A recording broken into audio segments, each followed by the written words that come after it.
এই যে গরুগুলো দেখছেন এগুলো কিন্তু সম্পূর্ণ নতুন লটে গরু আসছে। আর এখানে টোটাল 140 পিস গরু আছে। আসসালামু আলাইকুম, কেমন আছেন সব? আশা করি ভালোই আছে। তো আমি একটা ভিডিও আপলোড করছিলাম গতকালকে, রিলস ভিডিও, এবং ওইটাতে দেখাইছিলাম যে 40 পিস গরু আসছে। আর আমি বলছিলাম যে আরও গরু আসবে রাত্রে, ওইটার ভিডিও আমি আপনাদেরকে আজকে দিব।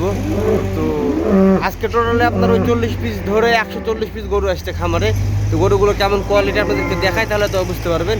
ধৈর্য সহকারে ভিডিওটি দেখুন, ইনশাআল্লাহ ভালো লাগবে।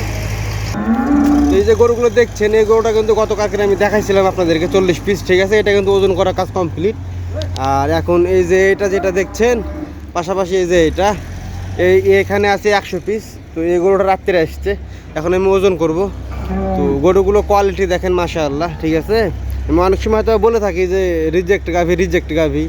তো এইগুলো ঠিক আছে আপনার মানে হাই কোয়ালিটি না, কিন্তু প্রতিটা গরু আপনার মানে বাসায় আমাদের দিকে যেরকম আমাদের এলাকাতে বাসায় রেখে লালন পালন করে 2 মাস 3 মাস 6 মাস, ওইরকম কোয়ালিটির গরু।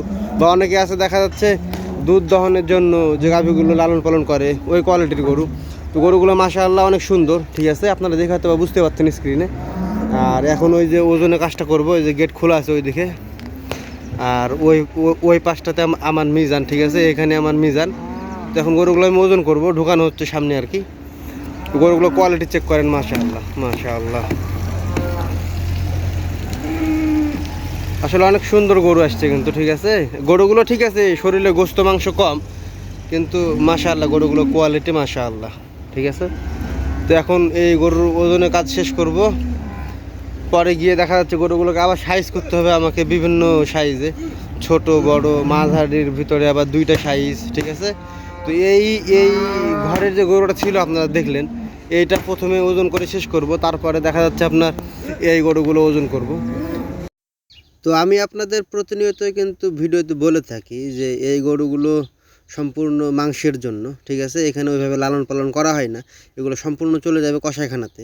তো আমার মাঝে মধ্যে খুব আফসোস হয় ভাই, বুঝছেন, যে এত সুন্দর সুন্দর গরুগুলো, এত সুন্দর গাভী গরু, যে গরুগুলো আমরা হাজারো চেষ্টা করে বাংলাদেশে পাই না, আর এরা এখানে জব করে ফেলছে। এই জিনিসটা আমার কাছে খুব খারাপ লাগে। যাই হোক, আসলে আমার কিছুই করার থাকে না, কারণ এটা এদের ব্যবসা।